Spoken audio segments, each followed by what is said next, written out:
today we're going to do a couple of keynotes. Our first keynote is really focused on the brain research of the development of children's brains now. And we're going to focus in on why our children's brains are different than our parents' brains. And specifically, what is the impact of that on curriculum design and instructional choices? Okay, so this is called Literacy, a story of then and now. So when my mother was born, she was born in Brooklyn, New York, and she had a very muted nursery. In fact, it was the dining room and it was just converted over to being a nursery. And it was kind of a soft gray. And she did not see a lot of penguins. She didn't have a television. She didn't have access, like a National Geographic magazine, right? She might have seen some penguins pictures, but that would have been it. She didn't have a lot of street lights, and the local stores changed their window displays once a season. So my mother, when she went to school, she had a fully developed sound processor in her brain. She had a fully developed what we would call Broca's area. And she was fluent to the level of automaticity in all 44 sounds of the English language. And so when she went to school, if you wanted to teach her how to read, all you had to give her was letter of the week.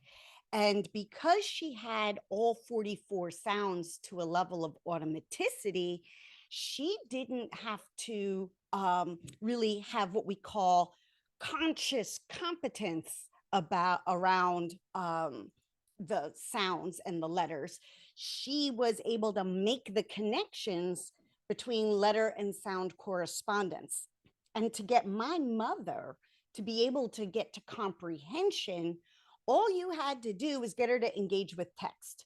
The more you gave her text and had her decode text, the more blood went to the language cortex. And so comprehension followed. So that was the strategy for how to teach my mother, for example, how to read. The same was the idea with mathematics. You gave her numbers and she was able to connect them to concepts like two. Okay. My son, on the other hand, had a very different experience. My son, when he was born, so if we took one of my older sons, he was born in 2004. So this is after the 80s. So let's think about what his nursery was. His nursery was also pretty gentle, but it was about primary colors, maybe Winnie the Pooh. But some of the toys, have you seen these toys? They're like zebra striped. Why? Why are we so connected to primary colors and zebra stripes? Well, because they're visually stimulating. Truth is, it works. Also, my son sat in a rear-facing child seat. I think my mother was held in the front seat by her mother. But the idea was he was also facing up and he saw all the street lights go by, which are visually stimulating. And there are stoplights. Let me put it like this. If you see a color, let's look at this pack of gum. See this orange right here? See how bright that is? That's almost neon. Neon didn't even exist until the 80s. Everyone with me on this? We live in a visually stimulating world. The colors, this orange pack, for example, it would have been very expensive to make something like this in the 1930s. It was cost prohibitive. So our children, without even touching screens, okay, and everything screens represent, live in an incredibly visually stimulating world with the lights, with the colors, with the fabrics and materials. And then, yes, our window displays and advertising. think about how often these things change now. And then we can touch screens. So, what does that mean for my son? Well, it means that his visual processor is developing faster now than my mother's was. And we'll talk about what impact that had. But to be clear, my son saw hundreds of thousands of penguins, most of them dancing, okay, and singing. And animated features don't move the lips correctly. And so when my son is watching these penguins and he sees the world, he went to school with the Broca's area of his brain underdeveloped and the visual processor of his brain hyper developed. So he doesn't need letter of the week like my mother did. He needs sound of the week because he's not fluent to the level of automaticity in the sound system of the English language. There's some other features that are impacting this. One of them is also student mobility. My mother and her family didn't move from the house that they were living in at that time until she was in her, I guess, 25. My son and most of your sixth graders, so most American sixth graders have moved at least twice since they were born.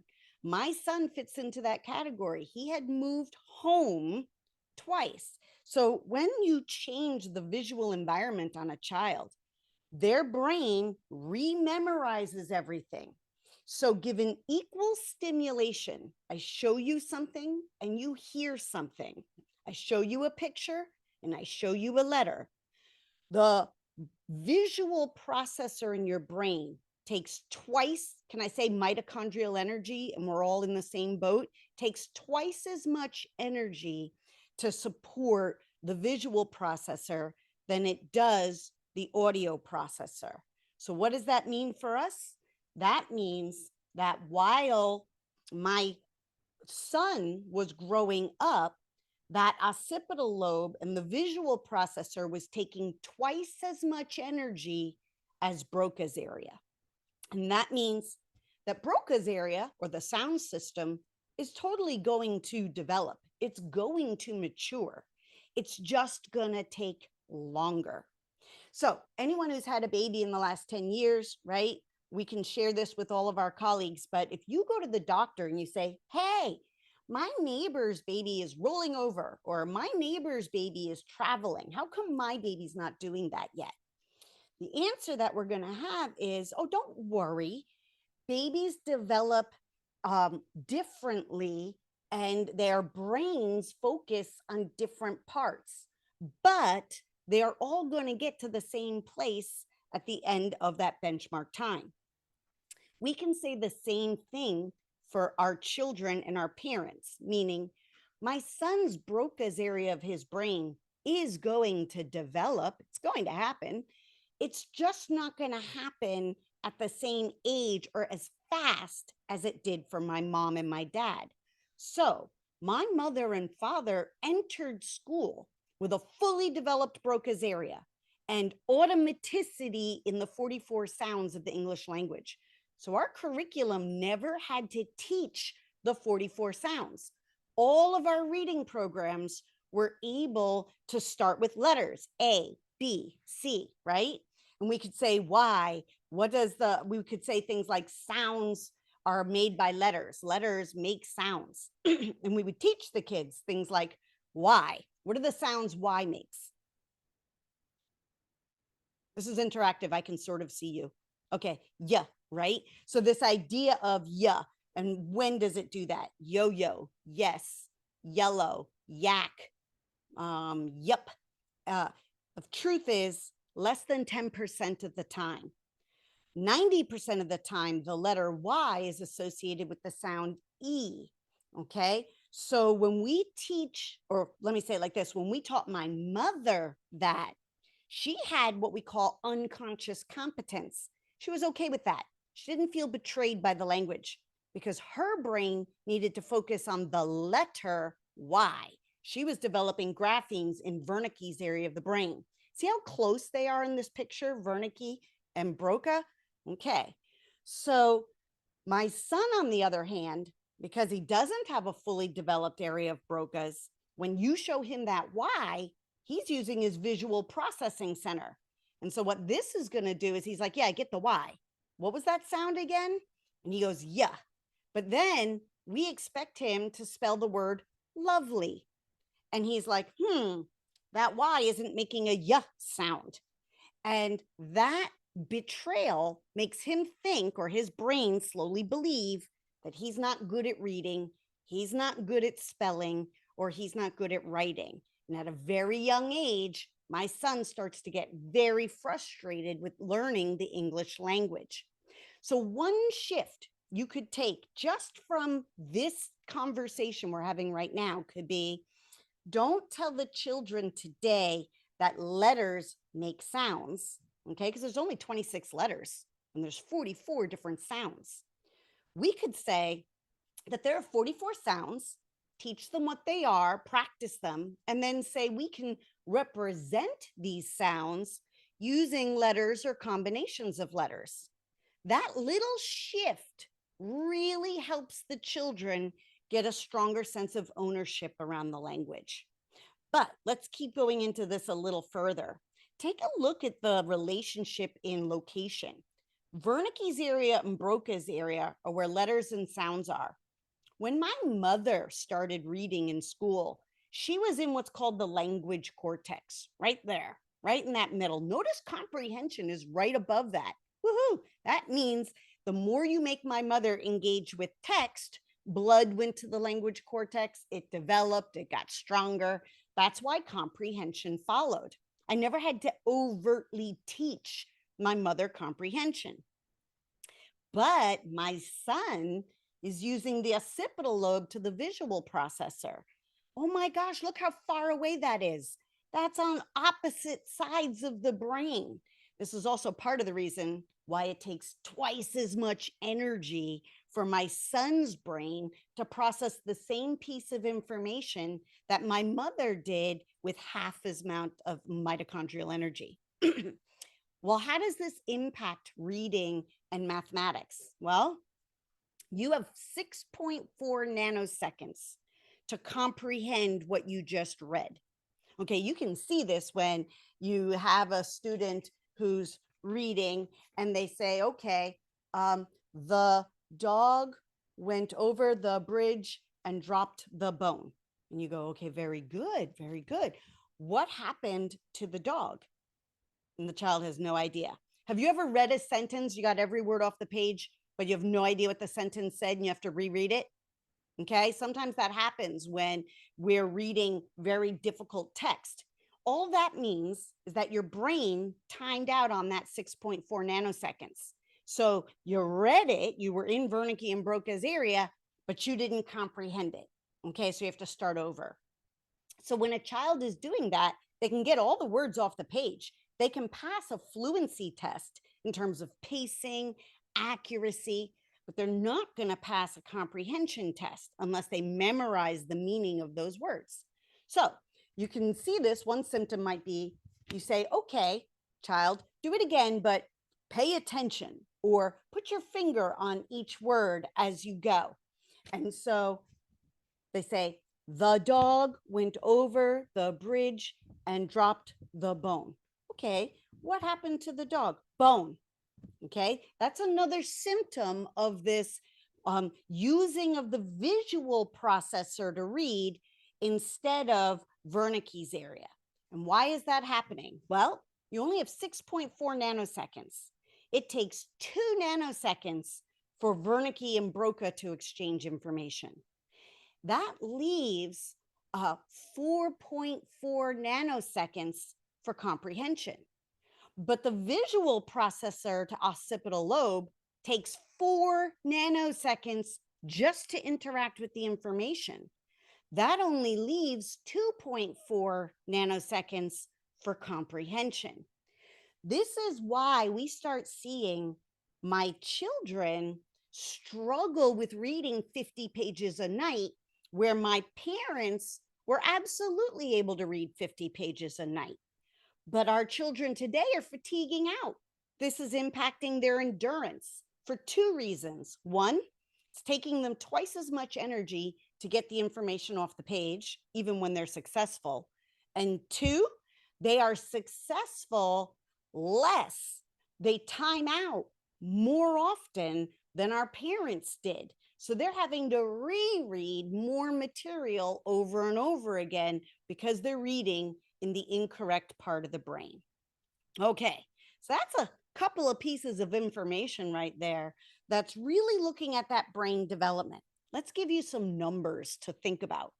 My mother went to school with a fully developed Broca's area of the brain at age 5.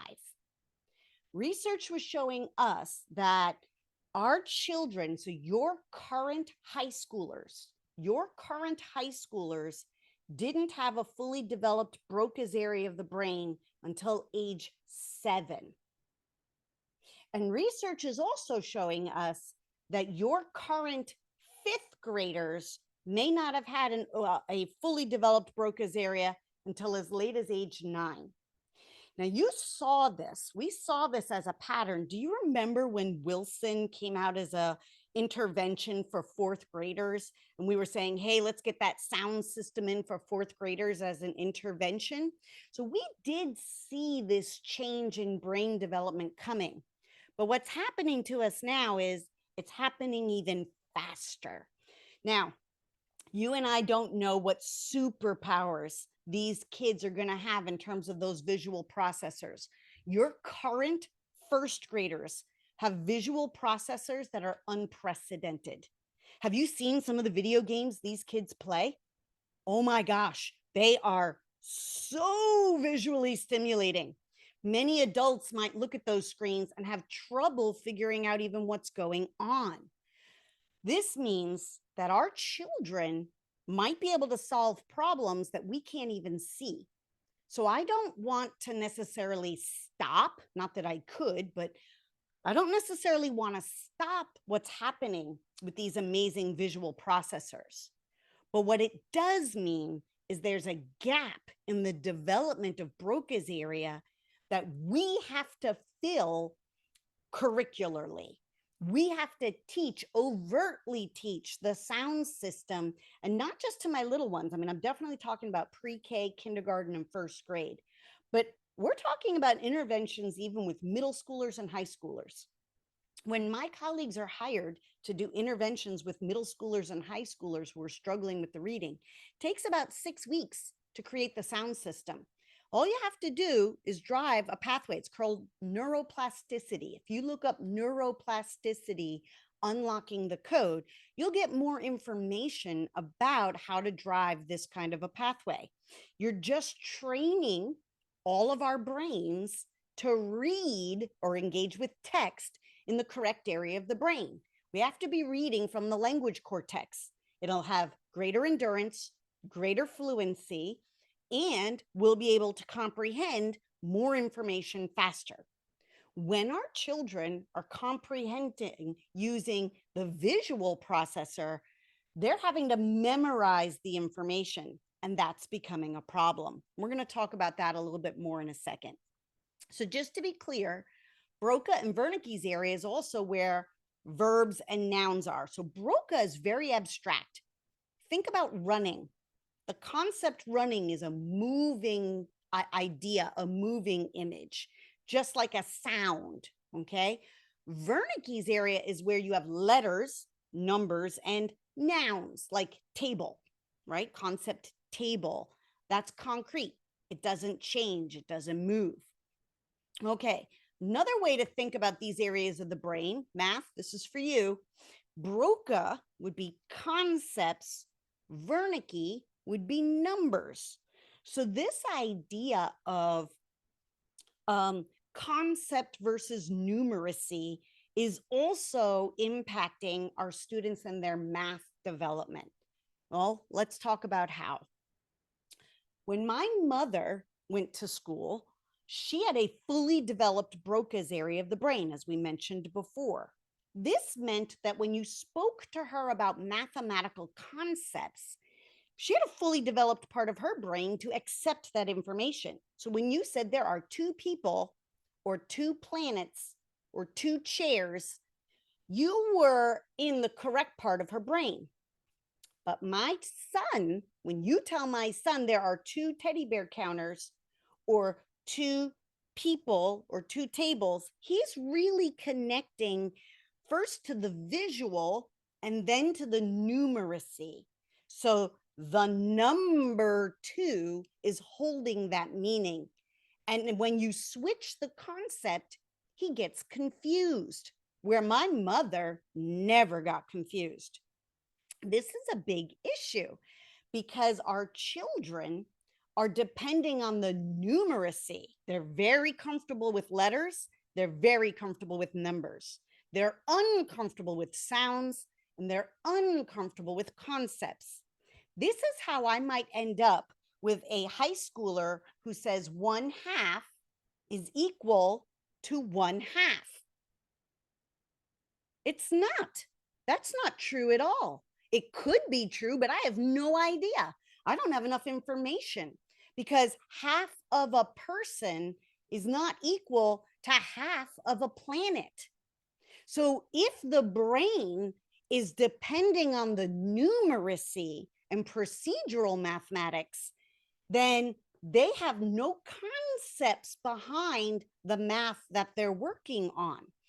If the child isn't building with a concept behind it, then they don't remember to say, oh, when I see a fraction, I need to know what the whole was. Of what? Has to be a fundamental question before I start solving problems. Okay, that's why equal parts is so important in terms of language. And this idea, my mother had what we call unconscious competence in this. When she was composing and decomposing shapes in kindergarten, you were absolutely communicating with the correct part of the brain. But my son, he might be working with the visual of it. If we don't overtly teach what's called concept fluency and concept deep understanding to my son, he's going to be able to do, he's going to memorize all the operations. He's not going to understand mathematics in a deep and meaningful way. And then he's going to really struggle when he gets to higher math, specifically exponents, fractions, and then dealing with like geometry or dealing with calculus. And he'll fall apart. Okay. So what we're learning is that to really address these issues begins in that pre-K, kindergarten, first grade, second grade sequence of filling in the gap, okay, of where we are teaching the children and what part of the brain we're having our students work with the material. And we might have to really go into techniques like repetition. It's called rapid automatic naming to help our students learn the material. One more thing to think about with this is their ability to memorize is unprecedented. That visual processor is intense. Couple of facts to give you. Do you remember, I guess let's go with my mother. My mother, when she was learning the English language, most of the material all fit in a book. Let's see here. About as thick as this. It's called an English primer. Okay. It really was thin. That was the Anglo-Saxon, Latin, Greek, and French layer of the language. Okay. And so we had to give what are called sight words or heart words to people like my mother because only the poor Anglo-Saxons came over. So can I call it the poor English speakers? And the very rich French came over. So that's why you and I might have the word cow. Cow is an Anglo-Saxon word. It's a closed syllable, right? Or pig, right? Pig, that's a closed syllable. That's what you have on the farm, but it's called pork or beef when you have it on your table. Those are the French angles of the words, okay? So different vowel connections. The Anglo-Saxons were very poor. They mispronounced some things, like the word girl. Well, if a child spells girl G-U-R-L, okay, that's actually the correct pronunciation. That's an I following a G like in giraffe. It should be what up, girl, okay? So that's a mispronounced word. And so when we have kids spell girl, don't tell them sound it out, because if they do, they're going to write G-U-R-L. Here's another one to think about. What are all the vowels? What are all the vowels of the English language? You don't have to tell everyone in the room, just in your head, what are they? Think about them real quick. How many of them are there? Let's think that through. All right, let's go through it. A, E, I, O, U, and sometimes Y. Doesn't that sound a little awkward though? It's actually A, E, I, O, U, sometimes Y, and W. W is a vowel. For some reason, we stopped teaching that at some point. But if I gave you the word B-O-W and said, say that word, it's either bow or bow. And that's W being a vowel. So we really need to be aware of what parts of our language we want to overtly teach kids. My son needs overt competence. One more thing to think about. Think about the word build. B-U-I-L-D. Why is there a U in that word? We're pronouncing B-I-L-D.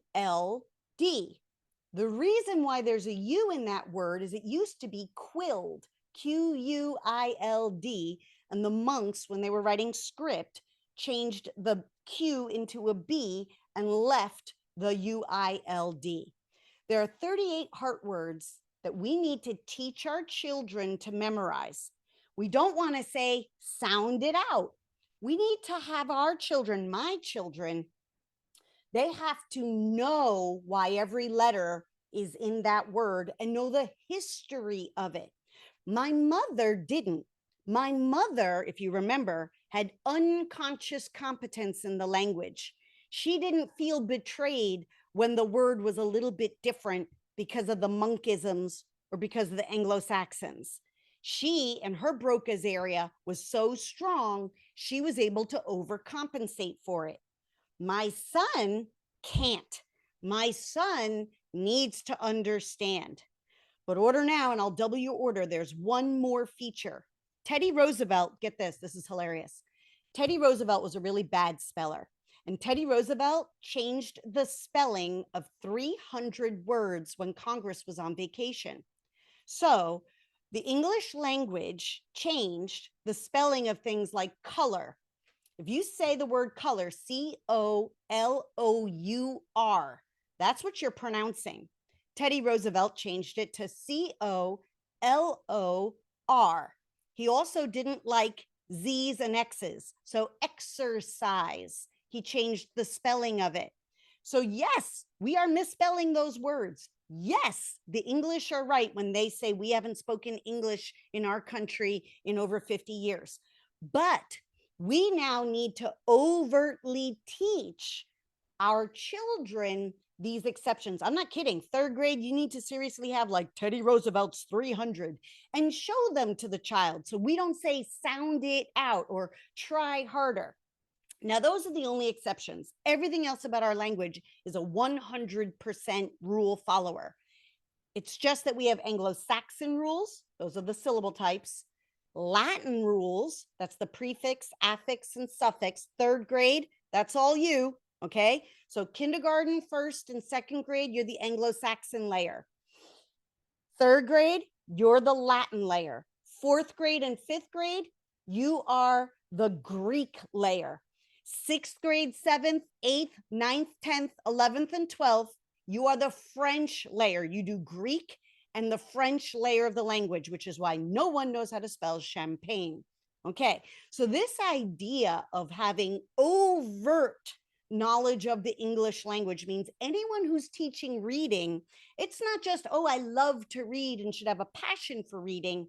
I need to have conscious, unconscious competence. I can explain consciously what I know unconsciously.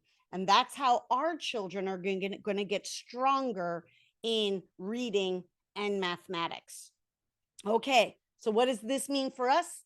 My mother only had to memorize like 38 heart words.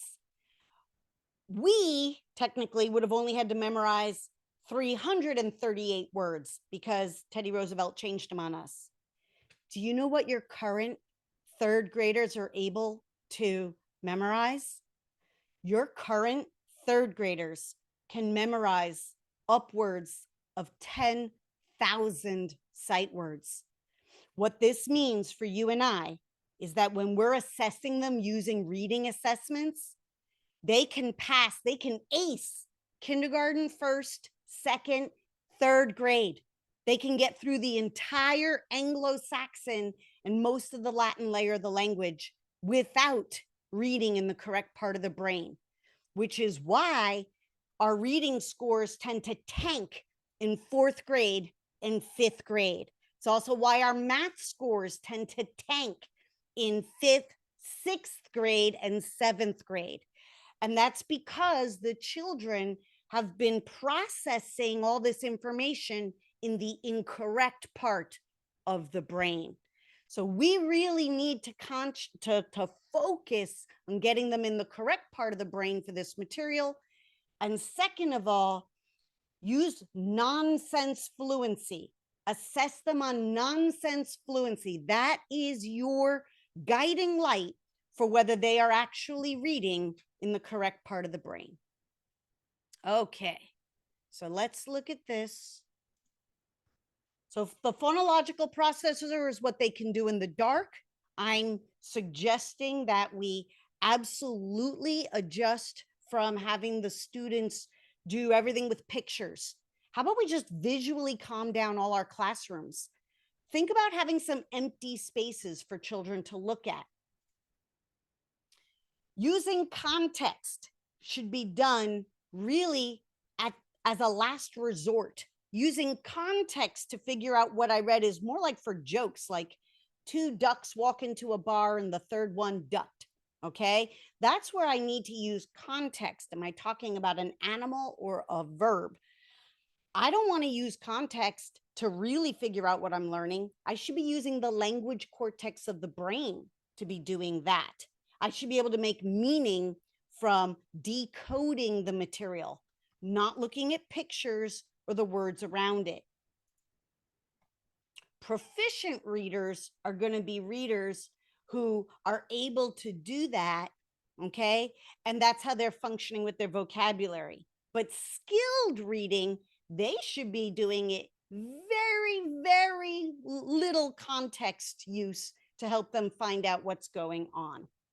Please, please focus on that sound to letter correspondence early and often to close this gap. Okay, which is going to lead us to vertical alignment. Now, this is going to be our skill progressions. Concept fluency leads to concept deep understanding. After concept deep understanding, that's where they explain, you can have what's called operational fluency. It can take 2 to 3 years to develop each level of this. So this isn't about saying, hey, what did the grade level before me do? Or operational fluency saying, hey, to get better at operational fluency, I just need to keep practicing it more and more and more. Not if I haven't developed concept fluency and then concept deep understanding. Let's take a look at what this looks like in our standards. Okay, this is a skill progression for analysis. Concept fluency, kindergarten through second grade. Notice what they're doing. I can identify the characters. I can describe the characters. I can describe how characters respond to situations. All of this is just concept fluency. They're using the words correctly. They're describing it. This is not analysis. This is pre-analysis. Let's go look at concept deep understanding. This is grade 3 and 4. Now it's, I can explain how these actions are impacting one another. I can explain events. I can explain what characters have done. Once you see that word explain coming in, you're still in pre-analysis. However, the brain is now in the correct part of the brain. You're having them work with comprehension. Grades 5 through 8, and this is also going to include 9 through 12. 5th grade is the first time they're doing analysis. Compare and contrast 2 or more characters. Explain the relationships and interactions. Notice now that they are supporting an analysis with whatever they're learning in text. This is analysis. So at this grade level, look how long it took though. I can't suddenly work with a 5th grader and get them to do compare and contrast if they haven't had about 2 years of describing and explaining. And I can't have them do describing and explaining if they haven't had at least 2 years of identifying and describing. So when you are working on your curriculum, you're going to want to not just look at the grade level before, but you might be looking at 3, 4, 5, 6 grade levels before to make sure you have what's called a skill progression. Let's take a look in mathematics. I can analyze, this is analysis for grades 9, 10, and 11, 12. This isn't necessarily teaching analysis the skill. This is now application of it. They're looking at complex characters. They're looking at how complex characters might advance a plot. They look at how an author might use these complex characters, or they're looking at authors' choices for these types of elements like plot or setting in a story or a drama. So this is where you're at that application, what you and I are going to call operational fluency. Okay. So for high school to get to operational fluency at this level, the skill progression to get there goes all the way back to kindergarten. All right, let's look at this. This is an example for mathematics. Kindergarten through 2nd grade, you're looking at composing. They have to compose simple shapes using parts of a shape. You have to compose and decompose. That's all kindergarten. Notice grade 1 starts using the words half of, fourth of, quarter of. This is called concept fluency. Can they even say the words half of, fourth of, quarter of? Notice they're very specific on 2s and 4s. This is not a third of. That didn't happen yet. Notice in 2nd grade, now they're decomposing shapes and they're using 2, 3, and 4 equal shares. Okay. Now they're using the word whole. This is where they get the concept a whole. Remember what I said about high schoolers saying 1/2 equals 1/2? They only do that if they don't know concept what a whole is. And they learned that in 2nd grade. Okay, that's not 8th grade or 7th grade. 2nd grade is concept of the whole. Okay, so composing shapes, decomposing shapes, half of, fourth of, quarter of, third of, and a whole are a K through 2 sequence. Now, 3 through 4. This is now what we call concept deep understanding. They have to explain the relationships of things. Understand that a fraction 1 over b means whatever the whole was divided into b number parts. They just have to explain that illustrate it, explain it. They're not calculating anything. They're not adding or subtracting or multiplying or dividing. That would be called operational fluency. That's going to come in 5th grade. But here, this is explain, show, illustrate. Here we go. Grade 5, operational fluency. Add and subtract fractions. What's happening during this time is you're getting the brain, my children's brains, to take this material into that language cortex, Broca and Wernicke, Broca and Wernicke. We need them to be able to say the words. We need them to be able to pronounce the words. We need them to be able to connect concept, okay, to the number or to the letter. You and I have to spend more time developing the concepts of math before we go to the numeracy of math. Notice it took, let's see, kindergarten, 1st, 2nd, 3rd, and 4th grade, 5 years to get the concept of math in before they had to do the numeracy and the operations that 5th grade needed. Then check out the authentic application. Solve real-world problems involving the multiplication of fractions and mixed numbers. Now I'm at that operational fluency and I can put it into a real-world application. Your standards are brain-based. They are absolutely written knowing the brain science I just taught you. What this means for us is we have to do a deep read of these standards and really understand what they mean and what they're asking us to do, but not in the curriculum or the way my mother had, and maybe not even in the way that we had. We really have to know that we're rewiring these brains so that an underdeveloped part of the brain, Broca's area, is getting more practice than it ever needed before, because my mother's Broca was fully developed, but my son's isn't. And it may not be fully developed as late as 10 years old, which means a lot of things that we used to do in kindergarten or 1st grade or 2nd grade really have to be done and done again and redone in a deep way, maybe in 3rd and 4th and 5th grade. And it also means that what has to be done in kindergarten, 1st and 2nd grade might be things we never had to teach before, and certainly not had to teach as much as we had to before. All right. So what this allows us to do then, though, is get to these authentic assessments. And these are different kinds. I encourage you to take a look at this slide and pick any of these items that you might want to bring into your classrooms, having the students do podcasts, have the students do illustrations and art. These are different kinds of assessments than the paper pencil assessments that historically we often accepted as evidence of the kinds of curriculum we're talking about. And that's going to give us the end of this session. What I'd like you to do is just turn to a colleague and just process a little bit of what we talked about in terms of the brain and the difference between then and now.